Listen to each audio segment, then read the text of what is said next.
नमस्कार शेतकरी मित्रांनो, हवामान विभागाने राज्यात पुढील 3 दिवस पावसाचा जोर हा कायम राहील असा अंदाज दिला आहे। कोकण आणि घाटमाथ्यावर अतिजोरदार पावसाचा अंदाज राहील।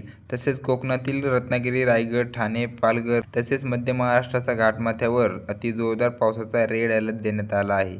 तसेच उद्या देखील या भागात अतिजोरदार पावसाचा रेड अलर्ट राहील असा अंदाज हवामान विभागाने दिला आहे। सिंधुदुर्ग, पालघर, जळगाव, छत्रपती संभाजीनगर, जालना, बीड, लातूर तर विदर्भातील अमरावती या जिल्ह्यात काही ठिकाणी जोरदार ते अतिजोरदार पावसाचा ऑरेंज अलर्ट देण्यात आला आहे।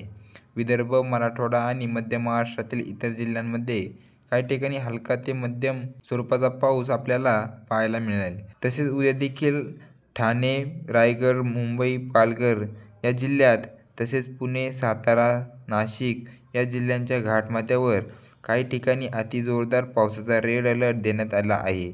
तर विदर्भ, मराठवाडा, मध्य महाराष्ट्रातील जिल्ह्यांमध्ये काही ठिकाणी ढगाळ हवामानासह हलका ते मध्यम पावसाची शक्यता आहे। तसेच बुधवारी कोकण आणि घाटमाथ्यावर जोरदार पावसाचा अंदाज आहे। विदर्भातील सर्वच जिल्ह्यांमध्ये ढगाळ हवामानासह हलका ते मध्यम पावसाची शक्यता वर्तवण्यात आलेली आहे। मराठवाडा आणि मध्य महाराष्ट्रातील घाटमाथ्यां वगळता पावसाची उघडीप राहण्याची शक्यता आहे। तसेच नाशिक, धुळे, नंदुरबार जिल्ह्यात काही ठिकाणी हलक्या पावसाची शक्यता आहे। तसेच गुरुवारी कोकण आणि घाटमाथ्यावर ढगाळ हवामानासह हलक्या पावसाचा अंदाज देण्यात आलेला आहे। तर विदर्भ, मराठवाडा, मध्य महाराष्ट्रात पावसाची उघडीप राहील। तसेच शुक्रवारी राज्यात पावसाची उघडीप राहील आणि कोकण आणि घाटमाथ्यावर काही ठिकाणी हलक्या सरी पडतील असा अंदाज हवामान विभागाने दिला आहे। तर शेतकरी मित्रांनो, हवामानामध्ये अचानक बदल हे होत असतात। आपण आपल्या या यूट्यूब चॅनलवरती पावसाचे नवनवीन व ताजे अपडेट घेऊन येत असतो।